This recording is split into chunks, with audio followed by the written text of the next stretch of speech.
بسم اللہ الرحمن الرحیم۔ السلام علیکم ناظرین، تمام انبیاء کرام علیہم السلام بکریاں کیوں چراتے تھے؟ انبیاء کرام جیسی عظیم ہستیوں کو بکریاں چرانے کا حکم کیوں دیا گیا؟ امام الانبیاء جناب محمد رسول اللہ صلی اللہ علیہ وآلہ وسلم نے بھی بکریاں چرائیں اور گھر میں بکریاں رکھنے کا حکم بھی دیا۔ اس حکم کی اصل وجہ کیا ہے؟ گھر میں بکری پالنے کی اہمیت اور فضیلت کیا ہے؟ یہی ہماری آج کی ویڈیو کا موضوع ہوگا، اور آج ہم آپ کو بکریوں اور انبیاء کرام علیہم السلام کی نسبت اور محبت کے حوالے سے انتہائی ایمان افروز معلومات فراہم کریں گے۔ بخاری شریف میں حضور صلی اللہ علیہ وآلہ وسلم کا ارشاد پاک ہے، اللہ تعالیٰ نے جتنے بھی انبیاء کرام علیہم السلام بھیجے، ہر ایک نے بکریاں چرائی ہیں۔ صحابہ کرام رضوان اللہ علیہم اجمعین نے پوچھا، آپ نے بھی؟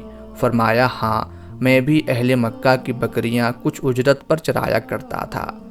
ناظرین، علماء نے انبیاء کرام علیہم السلام کے بکریاں چرانے کی کچھ وجوہات بیان کی ہیں، یعنی اللہ تعالیٰ نے اس مرحلہ پروسیس سے ان کے اندر کچھ اوصاف پیدا کیے جو ایک نبی میں لازماً موجود ہونے چاہیے۔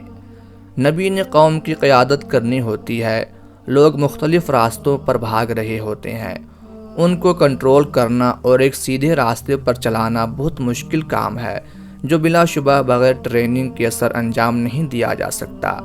اسی لیے اللہ تبارک و تعالیٰ نے نبوت سے قبل اپنے نبیوں کی یہ ٹریننگ اور تربیت بکریاں چروا کر ان کے اندر قیادت اور لیڈ کرنے کی صلاحیت پیدا کی۔ چرواہے کی زندگی بے حد دلچسپ ہوتی ہے۔ جب وہ ریوڑ لے کر کھلی فضاؤں کی جانب نکلتا ہے تو اسے فطرت اور زندگی پر غور و فکر کرنے کا موقع میسر آتا ہے۔ زمین پر پھیلا ہوا سبزہ، خوبصورت درخت، عجیب و غریب جھاڑیاں اور اوپر نیلگوں آسمان کی چھولداری فکر و عمل میں نکھار کی تحریک کا باعث بنتے ہیں۔ بکریوں کی خوراک اور حفاظت کا اہتمام کرتے کرتے چرواہے کو مخلوق خدا کے ذہن اور جسم کے لیے پاکیزہ خوراک مہیا کرنے کی فکر دامنگیر ہوتی ہے۔ لوگوں کو ہر قسم کی بدیوں اور برائیوں سے محفوظ رکھنے کے ڈھنگ سوچتے ہیں، اور یوں انجام کار ایک گلہ بان انسانیت اور کائنات کی نگہبانی کے لیے تیار ہو جاتا ہے۔ بکریوں کا ریوڑ یعنی گلہ ایک ایسا ریوڑ اور گلہ ہوتا ہے جس میں بکریاں ادھر ادھر بھاگتی ہیں، اور ان کو کنٹرول کرنا اور سیدھے راستے پر لے کر چلنا انتہائی مشکل کام ہوتا ہے۔ دوسری چیز جو ہر نبی میں ہونی چاہیے وہ صبر اور امت کا غم ہے۔ چنانچہ بعض روایات میں آتا ہے کہ ایک دن اللہ کے جلیل القدر پیغمبر حضرت موسیٰ علیہ السلام حضرت شعیب علیہ السلام کی بکریاں چرا رہے تھے۔ واضح رہے کہ اللہ کے پیغمبر حضرت موسیٰ علیہ السلام نے 10 سال اللہ کے دوسرے پیغمبر حضرت شعیب علیہ السلام کی بکریاں چرائیں۔ ایک دن آپ بکریاں چرا رہے تھے کہ ایک بکری بھاگ گئی۔ حضرت موسیٰ علیہ السلام اس کو پکڑنے کے لیے اس کے پیچھے بھاگے، مگر بکری بھاگتی ہوئی غائب ہو گئی، یہاں تک کہ حضرت موسیٰ علیہ السلام کے پاؤں پر بھاگنے کی وجہ سے اور اس بکری کو ڈھونڈنے کی وجہ سے آبلے پڑ گئے۔ بالآخر انہوں نے اس بکری کو دیکھ لیا اور پکڑ لیا۔ انہوں نے جب بکری کو پکڑا تو بجائے بکری کو مارنے کے آنکھوں میں آنسو آ گئے، اور اس بکری کے سر پر دست شفقت پھیرتے ہوئے اللہ کے پیغمبر حضرت موسیٰ علیہ السلام نے ارشاد فرمایا، اگر تجھے مجھ پر رحم نہیں آیا تو اپنے آپ پر ہی رحم کھاتی، اگر تجھے میرے پاؤں پر رحم نہیں آیا تو کم از کم اپنے آپ پر ہی رحم کھاتی۔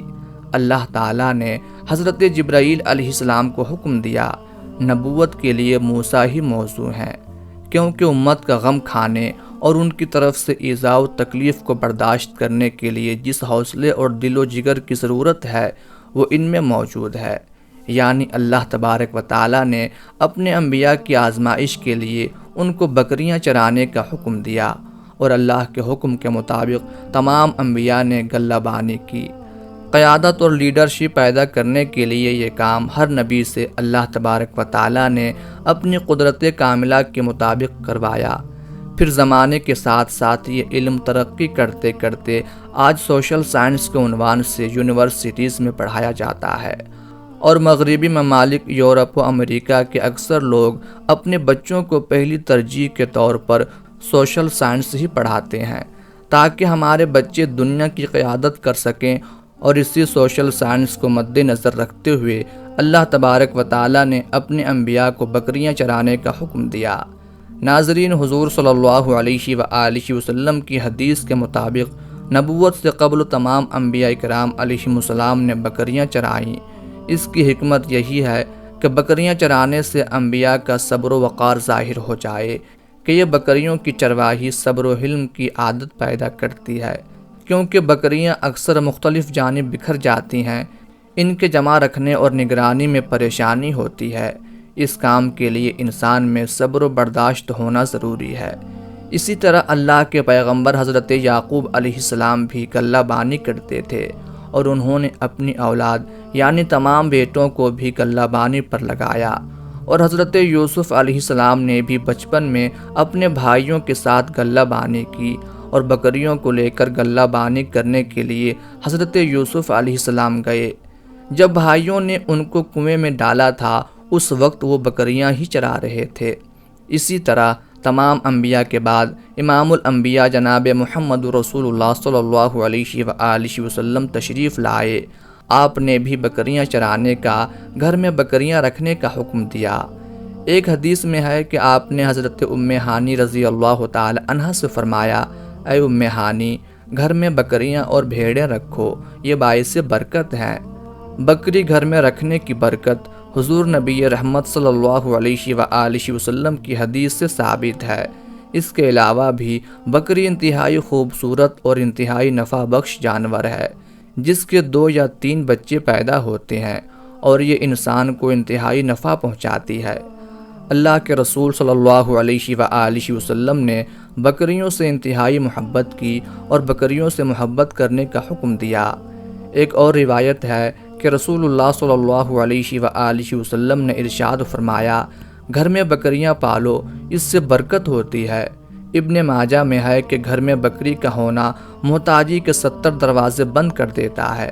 اس کے علاوہ بھی اقتصادی لحاظ سے بکری کی اہمیت کے بارے میں ایک مثال مشہور ہے کہ بکری غریب کی گائے کہلاتی ہے، کیونکہ جو لوگ گائے یا بھینس پالنے کی طاقت نہیں رکھتے تو وہ گھریلو ضروریات پوری کرنے کے لیے بکریاں پالتے ہیں۔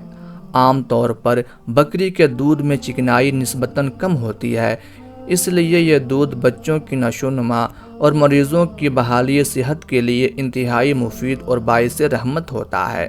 چونکہ حضور نبی رحمت صلی اللہ علیہ وآلہ وسلم نے خود بکری کا دودھ بھی استعمال کیا اور گوشت بھی تناول فرمایا، اسی لیے بکری کے دودھ میں بھی شفا ہے، اور اس کے گوشت میں بھی لذت اور شفا اللہ تبارک و تعالی نے رکھی ہے۔